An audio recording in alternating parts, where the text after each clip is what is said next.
আমল টিভি চ্যানেলের সম্মানিত দর্শকবৃন্দ, আজকের ভিডিওটি হতে যাচ্ছে সন্তান বাধ্য করার দোয়া। আপনার সন্তান কথা শোনে না, কথা মানে না, খাবার খায় না, ভালোভাবে চলে না, তাহলে কি দোয়া পড়বেন? তো নেককার সন্তান লাভের দোয়াটি আগে বেশি বেশি করে পাঠ করবেন। চলুন দেখে নিই। রব্বি হাবলি মিন লাদুনকা যুররিয়াতান তাইয়্যিবাতান ইন্নাকা আনতাস সামিউদ দুআ। উচ্চারণ: রব্বি হাবলি মিন লাদুনকা যুররিয়াতান তাইয়্যিবাতান ইন্নাকা সামিউদ দুআ। হে আল্লাহ প্রতিপালক, তোমার নিকট হতে কুদরত থেকে আমাকে সৎ কর্মশীল নেক সন্তান দান করো, তুমি দোয়া শ্রবণকারী। সুবহানাল্লাহি ওয়া বিহামদিহি। কত সুন্দর দোয়া।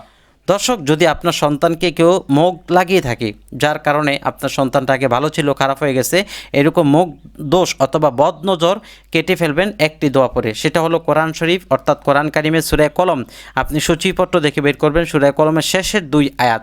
আপনি যদি কোরআন কারিমের পৃষ্ঠা দেখতে চান তাহলে 568 পৃষ্ঠা খুলে বের করতে পারবেন। তো এই আয়াতটি ইয়াকাদুল্লাদিনা দিয়ে শুরু, আপনি সেখান থেকে আরবিতে মুখস্থ করবেন। বাংলা উচ্চারণটা আমি বলে দিচ্ছি যাতে আপনার মুখস্থ করতে সহজ হয়। ওয়া ইয়াকাদুল্লাদিনা কাফারু লা ইউযলিকুনাকা বিআবসারিহিম লাম্মা সামিউয যিকরা ওয়া ইয়াকুলুনা ইন্নাহু লামাজনুন ওয়া মা হুয়া ইল্লা যিকরুল লিল আলামিন। এখানে লা ইউযলিকুনাকা হবে, টান হবে না, লাইউযলিকু নাকা। দর্শক, এরপর আরেকটি আমল করতে পারেন। লাগাতার 7 দিন ফজর পর আয়াতটি পরে পানিতে ফু দিয়ে ওই পানিটা খাওয়াবেন অথবা শরীরে ছিটকে দিতে পারেন। আর এই আমলটি আগে পরে 11 বার দুরূদ শরীফ পাঠ করে নেবেন। সাল্লাল্লাহু আলাইহি ওয়াসাল্লাম, সাল্লাল্লাহু আলাইহি ওয়াসাল্লাম।